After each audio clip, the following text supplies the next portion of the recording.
then it has a methyl group on a nitrogen. And this compound has been found in some other cacti, but this is the major alkaloid in this extremely potent northwestern Argentine cactus, the Terschekii. And the compound has never been tried in man. It's totally unexplored clinically. The second most prevalent compound in that cactus is mescaline itself, which is probably the reason that it's active. There's also N-dimethylmescaline known as trichoserine, it's not an active compound.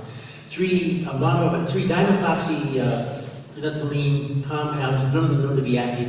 And there's a seventh alkaloid I've not yet uncovered the structure, I've not yet uncovered the structure of. But this compound is from a trichoceros, or say a South American trichoceros, that is not much explored and should be warrant more exploration. It gives rise to the compound methylmescaline that should be explored as a potential psychotomimetic, as a potential psychedelic, and it has never been. Other cactus, when I worked with, to some extent, not the Pachyceres, but not the Trichoceres, but the Pachyceres genus, is Pachyceres pringlei, which comes from Baja California. A cactus about 50, 60 feet tall. The whole story of how the active component of it was discovered is quite a different story, and too long for the moment. But these are examples of cacti that are pharmacologically active and carry active components.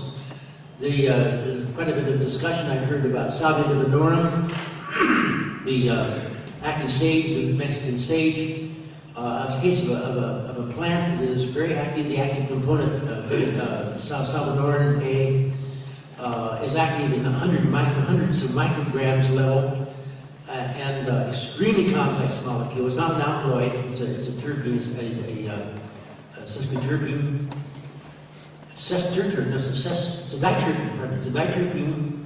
It's not one that's going to be easy to synthesize. It has 7 asymmetric centers, and you must observe all 7 of these chiral positions to get the right compound. It has not been synthesized and will not be for a while. But these are the plants that are now currently in the inventory of psychedelics. In the synthetics is where it has really gone very, very far out.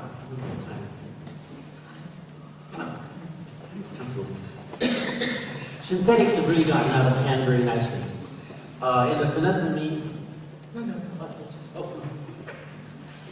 the phenethylamines, the bulk of the pilot compound from which synthetics have been made has been mescaline. I mentioned the TMA was known, the Canadian work in my work back in the 50s. That led to a host of materials. For example, you can move the trimethoxyamphetamine, you can move the methoxys to 5 different positions. TMA, TMA2, I call it TMA6. TMA2, TMA6 are the compounds of the methoxys at 2,4,5 and 2,4,6 positions. Both are much more potent than mescaline, about 10 to 15 times more potent than mescaline. And the 2,4,5 is the one in which I really focused my attention because it's easily made. It is not natural, that particular compound. It's not in nature, but it's easily made. And once you have something easily made, of course, a mediocre chemist can really have a great time with it, and I enjoyed life thoroughly, putting all kinds of other groups on the molecule.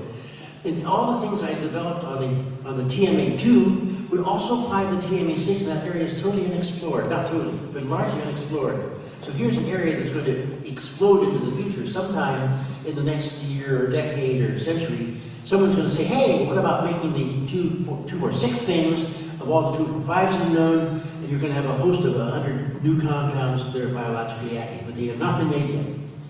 In the 2,4,5, made a number of homologs of it, and I found the 4 position was a functional position that gave spark and fire to the molecule.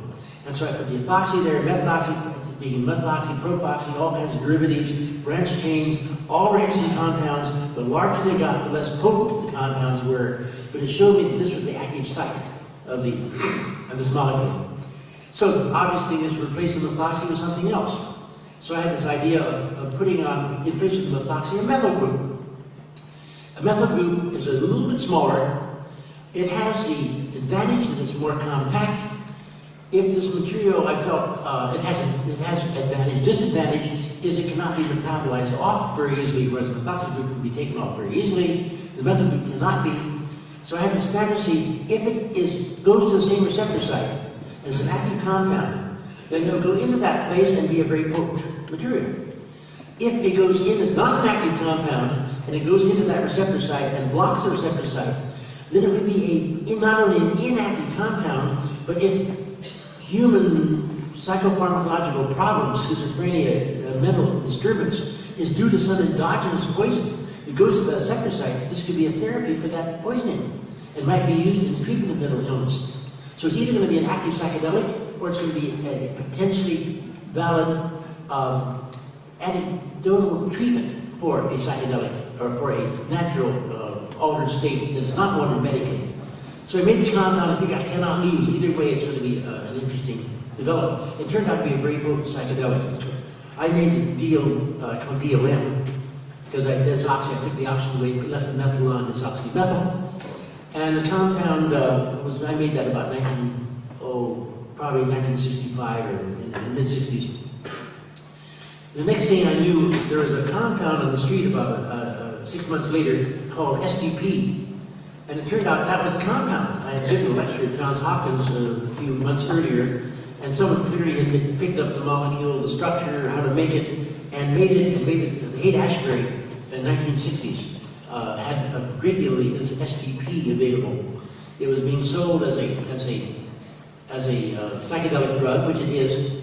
The disadvantage is no one knew its potency, knew the fact it was a very slow onset and very long experience, and they made it in 20 milligram tablets, which is absurd because 5 milligrams is a very excellent dose. And people were taking tablets and made multiple tablets because they were told it's like LSD, and people were overdosing on them. But the material as SDP, which is the name in the United States for an oil additive, was used at that time just as a trick. Originally, the SDP, they said, stood for Stop the Police. Then the police used it for Too Stupid to Puke as their way of going after the drug.